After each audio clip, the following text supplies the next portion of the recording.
The Tao of Self-Confidence, episode 396. Welcome to the Tao of Self-Confidence, where I share stories of amazing women who have discovered their inner journey to self-confidence.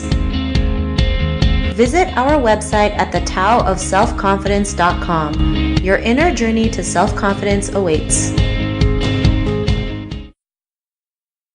Well, hello, friend. Welcome to the Tao of Self-Confidence, where I share stories of amazing women who have discovered their inner journey to self-confidence. I'm your host today, Sheena Yap Chan, and today I have a phenomenal lady on the show. She is an aspiring sports dietitian, and she was also a former competitive power lifter. So I'm really excited to have her on today to share her story with us on self-confidence. So without further ado, I'm going to introduce you to Jean Liu. Jean, how are you today? Maybe you can fill in a little bit more by yourself to the listeners. Yeah, I'm great. Thank you so much for asking, Sheena. My name is Jean. I am 23 years old, and I come from a city called Torrance in Southern California. I went to school at UC Davis in Northern California. I majored in clinical nutrition or dietetics and communications, and I'm currently in a transition period before I apply to a joint internship and master's program to get my licensing to be a registered dietitian. And I hope to be a sports dietitian, as Sheena said earlier. And yeah, I've been involved in a few competitive sports. I grew up doing gymnastics, got involved in cheerleading, pole vaulting, running. And then in college, that's when I started doing powerlifting. And I guess what I'm best known for on social media and Instagram would be my profile for powerlifting. Awesome. Well, thanks for sharing that. And Jean, what's your cultural background? I was born and raised in Southern California in Torrance, and I am 100% Taiwanese. My parents were born and raised in Taiwan, and they moved here around the age of 30. So neither of them speak very good English. So I grew up in a very Taiwanese immersed household culturally. Thanks for sharing that. And what would be your favorite self-confidence quote? My favorite self-confidence quote, it's actually really funny because my immediate knee-jerk reaction to this question was like, okay, let me Google best self-confidence quotes or people's favorite self-confidence quotes. And what's funny is that I didn't come across a quote in that way. It wasn't Google and searching for something online generically. It was actually just me thinking about what do I really resonate with? And it's funny because I had a conversation just 2 days ago with someone unintentionally about self-confidence and self-love. And they said something that really resonated with me. And, it wasn't from a famous celebrity or anything. They just said it in conversation and I wrote it down because I really love it a lot. It's, I am loved, I am loving, I am lovable, and I am worthy of all of them. Thanks for sharing that. And that's a great quote, right? I think we sometimes forget that we are loved, right? I know some of us feel like we're all alone. Nobody cares or loves for us, but we are loved, and it starts with us, ourselves, right? We have to learn to love ourselves. If not, how are we going to figure out, the kind of love that we deserve or that we look for in other people, or the kind of love we give back to other people as well. So, and knowing that we are worthy, because it's true, we are worthy. It's just sometimes we don't feel it. But if you keep on reminding yourself that it's then you'll start believing it, that you are worthy. So that's a great self-confidence quote that you mentioned. And in your own words, how do you define self-confidence? I think it's almost a feeling instead of just it's like a state of being almost. And I think a thing with self-confidence is that it can be gradual and it can be this process. And I think it's finally learning how to express, how to be yourself truly without feeling the need to impress others. So really focusing less on what people think of you, but instead thinking, what do I want and what do I want to become? And what is the best version of myself in this situation? So just much less about other people and what they think, and so much more about what you think and what you can do for yourself. Thanks for sharing that. And that was a great definition. Jean, what was your life like before your discovery of self-confidence? So I really love this question because of how much I struggled with it. It's funny because I think life is always going to be ups and downs in self-confidence. That's just how it always will be. It's always going to be a spectrum. It's never going to be I feel self-confident from now and forever, and it's going to be rainbows and butterflies for the rest of my life. No, it's going to be I feel great during this season of my life, and then something happens and you become affected, and then you have a low point in your life, and you have to work your way back up, and you need to relearn how to be self-confident. And sometimes it's interesting that you get to certain highs and you're like, I feel so self-confident, there's no way that I will hit a low again. But then it happens, and then you have to somehow like relearn how to do something that you feel like you were so good at before. And I think very recently I went through a transition like that, where I went through a high to a low, back up to a high, or a medium high, I would say.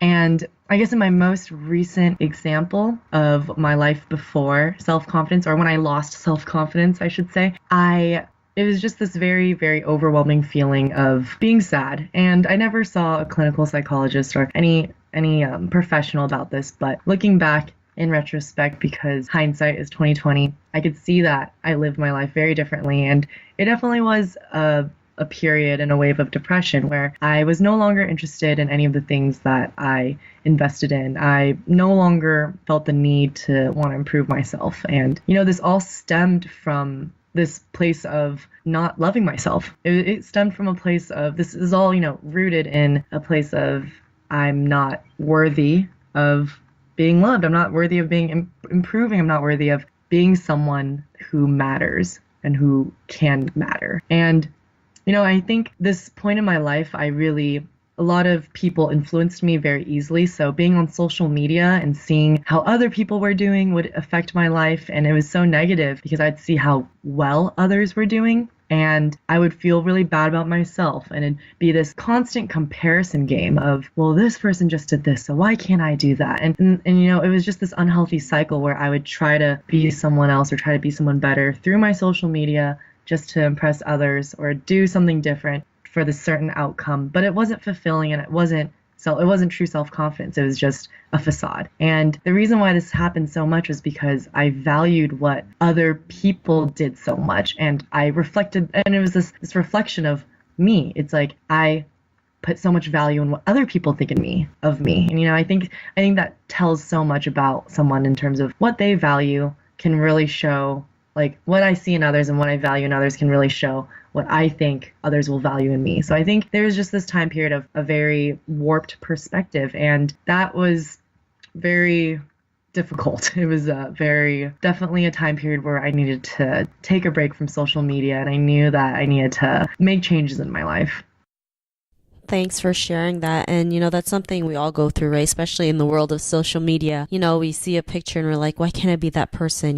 Their life looks so awesome and perfect. Not realizing not everyone tells a perfect, it may look good on the outside, but you never know what happens behind closed doors. These pictures are edited and they're filtered to the point where sometimes it's not, the picture that you were meant to look at. And, I'm not saying that all of them are like that, but we have to realize what you see on social media is not always the truth. And it's very misleading sometimes, right? Because then we start having these crazy thoughts in our head like, oh my gosh, this person has 20,000 followers and I only have 500. What's wrong with me? Right? Right. And that just becomes a weird, warped number game, because that is ultimately very irrelevant to your actual worth and identity in life. And it's crazy. Especially when it's the number of likes on Facebook or something, and it's like if you only have 2 likes, it's the end of the world. But I mean, it's something we all go through. And what was that point in your life when you realized you were more than that? You can be the person that you are today. And when did you realize that was just not a part of who you were? You had that confidence to just overcome that. Yeah, I think you touched on that, and I don't want to go on a tangent too much. I will bring it in. It'll all be relevant to each other. But, I think there was a long time period that I needed for processing this and, really thinking deeply about why I cared so much about how people viewed me, and how, why I cared so much about these small things, like you were saying, likes on social media or followers and things like that. And, it's what you said, people aren't completely transparent on social media. And I think there are so many pros to social media where it brings people together. Like this, right now, we're able to do podcasts and share our life experiences with people that are, across the world from each other, and across, the globe. And it's just amazing that we're able to utilize technology and social media to spread great news and great things like this. But on the other hand, we can be manipulative, and we don't know anything that's going on in these people's lives, and they are selecting and taking time to filter and edit, very specifically choose what to post in their life. So from the outside, they just can seem like the perfect human. They have the best life ever. They're very successful. They're happy in a relationship, whatever it is. But ultimately, we don't actually know if that's the truth. And I think really, really understanding that and fully grasping what that means is a very integral part of coming to this aha moment. So I think the first step is like giving yourself time to process and really see not the rationalities in your thought, but just more like, okay, these are a lot of negative things that I'm thinking about myself, and these are a lot of I'm using my social media profile as my worth. Like, this is becoming something that's my identity, and this isn't my identity. That my identity isn't rooted in a profile or in likes or in any of these things. So I think the first biggest thing is to stop caring, and that's just like a blunt way to put it, and that just sounds so simple and so like, yeah, just stop caring. It's casual, but it does take work, and it takes a lot of active attention to realize and to tell yourself like, no, that's not true. Just because people didn't like this photo doesn't mean that, I'm this or that, or just because this person has posted all these things and they seem cool doesn't mean that that is actually how their life really is. And you need to, and I think just being able to separate like what's the like kind of the reality that we really actually live in, and separating that from social media, which is just this escape from reality sort of a thing, and being able to see the truth in, okay, what does my worth actually mean, and what just stop comparing yourself to what you see on social media in that way. And I think eventually over time, coming to a place where you are level-headed about your own goals and being clear-minded. And I think it's challenging to do because a lot of feelings and what you see and perceive seem to be one way, and it just doesn't seem to align with the truth. But I think it's something that you just need to take time to rediscover and be like, this is not who I am. This is not what I think of myself. That's not true. Acknowledging and recognizing what's the truth and what's a lie. Thanks for sharing that. And, it's great that you're able to see yourself for who you are, outside of the social media realm, right? Knowing that the number of likes doesn't value your worth. You value yourself. You see yourself no matter what happens. And, because of that realization, what's your life been like now? So in one word, it's peace.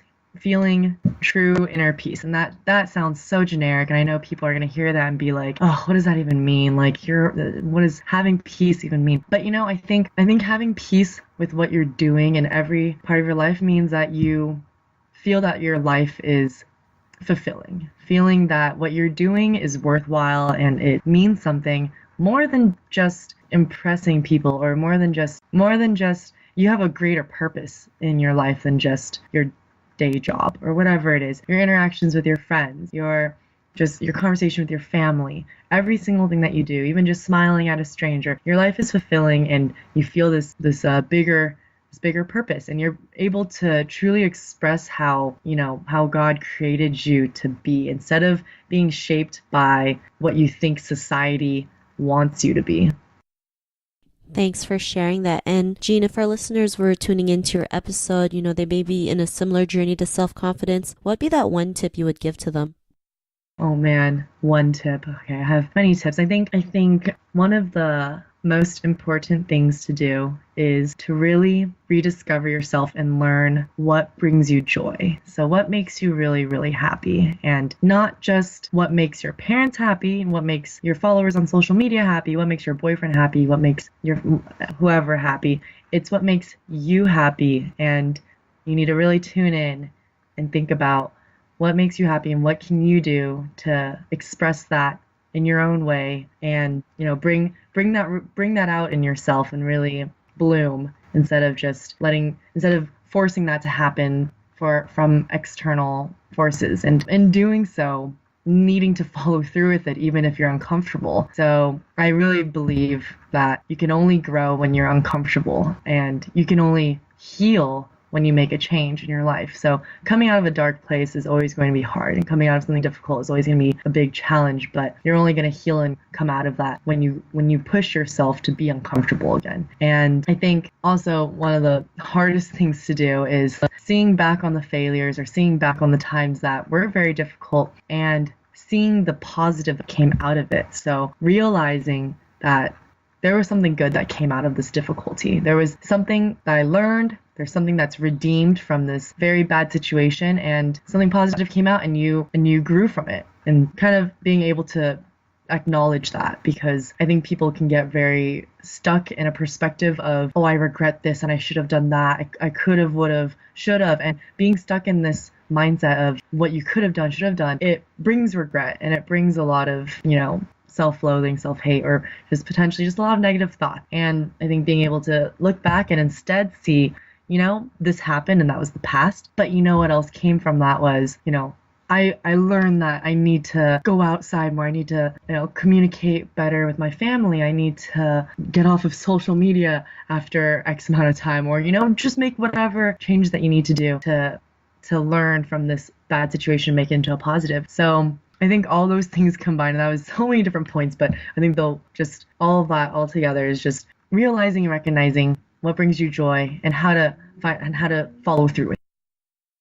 Thanks for sharing all those amazing tips. And Jean, if our listeners wanted to get to know a little bit more about you and what you do, is there any links or social media profiles we can connect with? Yeah, so I'm not actually super big on social media, not anymore like I used to be, as maybe you can tell from this podcast that I disengaged from social media for some time, and I do still post on my profile occasionally, but not like I used to. But my Instagram account is Lean Like Jean, spelled LeanLikejean, Lean Like Jean. Thanks for sharing that. And to our listeners, if you want to connect with Jean, you can also head on over to thetaoofselfconfidence.com and search for Jean's name. Her show notes will pop up along with everything else we talked about. And I just really want to thank Jean for taking the time to share her story and tips with us on self-confidence. So thank you so much. No, thank you so much for having me, inviting me to your show. I seriously am so honored that you invited me. Oh, it was great having you on the show. And to our listeners, be on the lookout for another new episode of another amazing woman's journey to self-confidence, and we'll talk to you soon. Bye for now. Thank you. Thank you for tuning in to another amazing episode of the Tao of Self-Confidence. Get your free self-talk tape for building self-confidence by visiting our website at thetaoofselfconfidence.com. Your inner journey to self-confidence awaits.